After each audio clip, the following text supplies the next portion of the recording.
Olá pessoal, tudo bem? Aqui é a Juliane Furto para gravar mais um vídeo. A gente vai seguir na mesma toada Petrobras, preço dos combustíveis. Antes de começar, quero fazer aquele preâmbulo inicial de sempre, pedir para que você que não é inscrito se inscreva aqui no nosso canal, pedir para que você também deixe aqui um comentário de engajamento, compartilhe esse vídeo para que ele possa chegar em mais pessoas, dê aqui o seu like e também agradecer muito a você que é um apoiador aqui do nosso projeto e sugerir para você que ainda não conhece que clique na descrição aqui do vídeo e conheça o nosso programa de Apoia-se. A gente se financia através desse financiamento coletivo que você pode ser parte a partir de R$6 por mês e isso nos ajuda muito.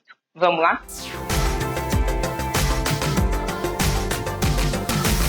Bom, o vídeo de hoje vai tratar mais uma vez sobre a questão dos combustíveis, mas dessa vez a gente não vai só diagnosticar problema e falar mais uma vez sobre a formação dos preços, mas de quebra a gente vai aqui sugerir uma forma de reduzir o preço dos combustíveis, portanto melhorar a vida do povo brasileiro e a economia brasileira também, permitindo que ainda assim a Petrobras se mantenha como uma empresa lucrativa, portanto mantendo o seu caráter de uma empresa compromissada aí com seu objetivo microeconômico de geração de receitas, inclusive para o Estado brasileiro, que é seu acionista majoritário, e de quebra dirimindo um grave problema inflacionário brasileiro, que está bastante localizado no preço dos combustíveis, dos derivados, e que corrói em grande medida a renda nacional. A gente vai aqui responder algumas questões que são os principais argumentos aqui de por que não se pode mexer na atual política de preços e, posteriormente, além de, portanto, explicar como funciona, eu sei que eu já falei em vários outros vídeos, mas para quem está chegando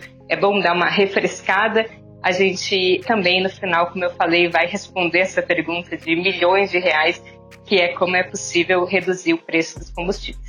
Por volta de 1/3 do preço da gasolina é a realização da Petrobras, ou seja, tudo que a Petrobras faz até o petróleo chegar na refinaria. Constrói a plataforma, tira o petróleo do poço e manda para a refinaria, com todos os processos no meio desse caminho, toda a tecnologia que ela tem que desenvolver e manter todos os funcionários que ela tem que pagar. Então, assim, um monte de coisa.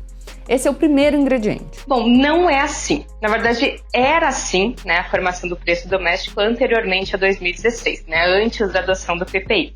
O preço dos combustíveis ele era calculado e saía da refinaria levando em conta o crescimento da produção, a capacidade de processamento do parque de refino brasileiro, os custos de produção, uma margem de lucro da Petrobras que levava em consideração necessidades, claro, de distribuição de lucro, mas também de investimento, e também o preço internacional, mas veja, como uma das variáveis, não como a principal. A partir de 2016, com a adoção do PPI, o preço de paridade de importação, o derivado que sai das refinarias não tem mais nenhuma relação com esse processo todo ali, pregresso da Petrobras, muito menos com os custos de produção.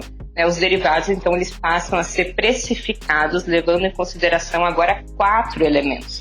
O preço do barril no mercado internacional, a taxa de câmbio, porque esse preço é em dólar e, portanto, ele tem que ser convertido para reais, o lucro da Petrobras e os custos de importação, que eles são artificialmente embutidos nesse preço.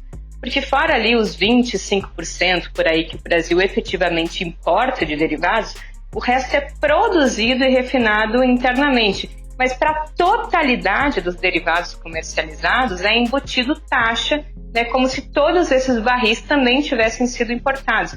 Então tem o custo de internalização desse combustível todo, para 100% dele, tem frete, seguro, impostos de importação. É tipo você ir no bar comprar uma cerveja na esquina e o cara te cobra frete, seguro, como se ele estivesse te vendendo não uma cerveja que está ali no balcão do bar, mas como se ela tivesse vindo de outro país. Não faz sentido. Antigamente, as variações de preço do barril de petróleo eram repassadas com uma defasagem para a população, ou seja, o preço internacional do petróleo estava lá fora, subindo ou descendo, e a Petrobras subsidiava esse preço para assegurar variações mais abruptas aqui dentro. Os ajustes nos preços ocorriam só algumas vezes ao ano. Durante o governo da ex-presidente Dilma, vocês devem se lembrar, a inflação estava bem alta por diversos motivos. Essa ideia de suavizar as alterações do preço internacional para o consumidor nacional começou a ser usada como política de controle da inflação. Como o preço dos combustíveis compõe o preço de quase todos os outros bens e serviços, o governo acreditava que controlar esse aumento poderia ajudar a frear a inflação. Só que ele fez isso por muito e por muito tempo. O resultado disso é que a empresa, levando sucessivos prejuízos, quase quebrou. Então não se enganem, sempre tem alguém pagando a conta. Bom, aqui tem uma ressalva, gente. É porque parece que o preço doméstico como um todo, ele teria necessariamente que acompanhar o preço internacional. E é bom lembrar que países que são produtores e que refinam seu óleo em território nacional, em geral não seguem os preços internacionais para sua precificação doméstica. O que aconteceu, e aqui é um fato, é que uma parte dos derivados consumidos internamente eram sim importados, e como importados eles eram comprados pelo preço internacional que estava nesse período mais elevado, e eles eram vendidos aqui dentro pelo preço doméstico que estava mais baixo. Mas isso apenas por uma parte, né? Então essa crítica, né, ela poderia ser feita, mas por uma parte do que a Petrobras importava, e não para a totalidade dos preços. E isso aconteceu porque o Brasil, na verdade, felizmente, né, tão logo a Petrobras anunciou a autossuficiência energética em 2006, ela já deixou logo em seguida de ser autossuficiente, mas por um motivo bom. Veja bem, o crescimento da economia brasileira com a inclusão social a partir desse período passou, né, a acontecer, e quando a economia cresce, as pessoas melhoram de vida, o consumo per capita de energia ele tende a aumentar. Aí o que aconteceu, né? Embora a gente tivesse muito óleo, as nossas refinarias, elas eram lá da década de 80, né? Então a Petrobras ela foi fazer o seu dever de casa, né? Atuar sobre esse gargalo que era o refino e começou a investir em 5 novas refinarias para dar conta disso. Mas enquanto elas não ficavam prontas, o aumento da demanda interna fez com que ela precisasse então importar uma parte. Mas isso não representou nem de longe uma quebra da empresa, né? A empresa não foi apresentando prejuízo, né? Olha como as palavras têm peso. A Petrobras não teve prejuízo com essa ação. O que aconteceu foi que ela reduziu o seu lucro, mas ela nunca deixou de ser lucrativa, nem mesmo ali no ano de 2014, que foi apontado como o ano em que mais, né, se segurou artificialmente o preço doméstico, nem ali a Petrobras teve prejuízo, pelo contrário, né? Se você for pegar a geração de caixa, que é o melhor indicador para avaliar a lucratividade real da empresa, nesse ano ela teve um lucro de 26 bilhões de reais. Vocês entendem que alguém vai ter que pagar essa conta? Porque a gente tem 3 opções. A primeira é deixar o preço flutuar e o consumidor arcar com esse prejuízo. A segunda é a Petrobras controlar os preços e assumir o prejuízo, correndo o risco de quebrar a empresa e tudo o que isso acarretaria para o Brasil. A terceira é o governo dar algum tipo de subsídio, seja dinheiro mesmo, que vem da arrecadação, seja cortando os impostos, então cortando parcela da arrecadação. Nesse caso, o governo assume o prejuízo e no final alguém vai ter que pagar a conta. E na verdade, de qualquer jeito, no final mesmo, quem vai pagar a conta somos todos nós. A dúvida é só como, se é agora ou se é em parcelas. Bom, é aqui que a gente queria entrar e te oferecer uma quarta alternativa, né? Que é como reduzir, né, o preço dos combustíveis e ainda assim manter a Petrobras como uma empresa lucrativa, né? Pergunte-me como. Na verdade, essa minha fala está bastante baseada num artigo que é de um professor, o Eduardo Costa Pinto, do Instituto de Economia da UFRJ, que eu vou deixar inclusive aqui linkado embaixo, leio. E para entender isso, né, a primeira coisa que a gente tem que considerar é que para responder, então, como reduzir os preços dos combustíveis sem quebrar a Petrobras, é que a gente tem que olhar o tamanho do lucro líquido que ela teve no ano de 2021. Bom, foram 107 bilhões de reais, e isso fez com que esse fosse o maior montante de lucro da história da empresa. Se o nosso indicador for a margem líquida de lucro da Petrobras, ela teve nesse ano um lucro de 23,7%. Isso quer dizer que a cada 100 reais que ela teve, quase 24 reais foram de lucro. Isso é uma margem maior que, sei lá, o cambista que me vendeu um ingresso super faturado na porta de São Januário esses dias para ver um jogo do Vasco teve. Para ficar numa comparação, inclusive dentro do próprio setor, a média de lucro da Petrobras foi nada menos que 3 vezes superior à de empresas como a Shell, a Equinor, a BP, a Exxon, a Total, a Chevron, enfim, essas empresas que tiveram uma média de lucro aí de 8,2% no mesmo período. Bom, desses 107 bilhões, quase a totalidade foi distribuída para acionistas da empresa. Foram 101 bilhões para os acionistas, ou seja, quase nada desse super lucro ficou para fazer aquilo justamente que eles dizem, né, para justificar o lucro da empresa, que é o investimento. Uma Petrobras mais autônoma e mais lucrativa faz bem para o Brasil e pode realizar investimentos fundamentais para que o país aumente cada vez mais sua independência energética. Esse aqui é o quadro de investimento da Petrobras. não só, né, o nível de investimento é muito baixo aqui comparado às épocas anteriores, né, inclusive que dizem que a Petrobras estava quase quebrando, quanto o investimento em refino, que é justamente o que a gente precisa nesse momento, ele nem mais aparece, né? Seria essa barrinha laranja ali de tão estatisticamente insignificante que ele é.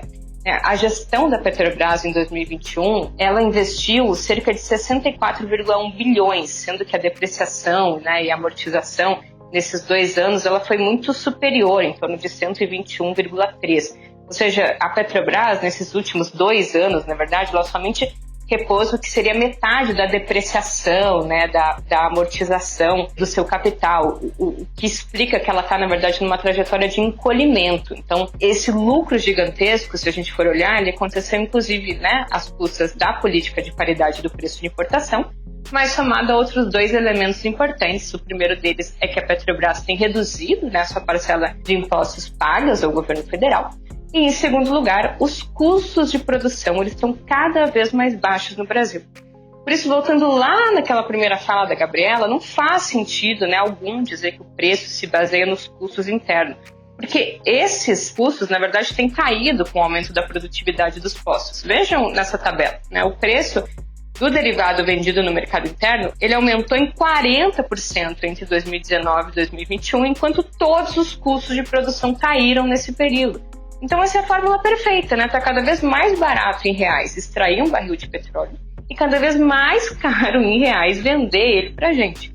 O custo de extração de petróleo no Brasil, ele foi menos de $5 em 2021. Se a gente somar royalties, ganhos financeiros, depreciações, enfim, os custos totais de produção, está em torno de $29 hoje cada barril de petróleo.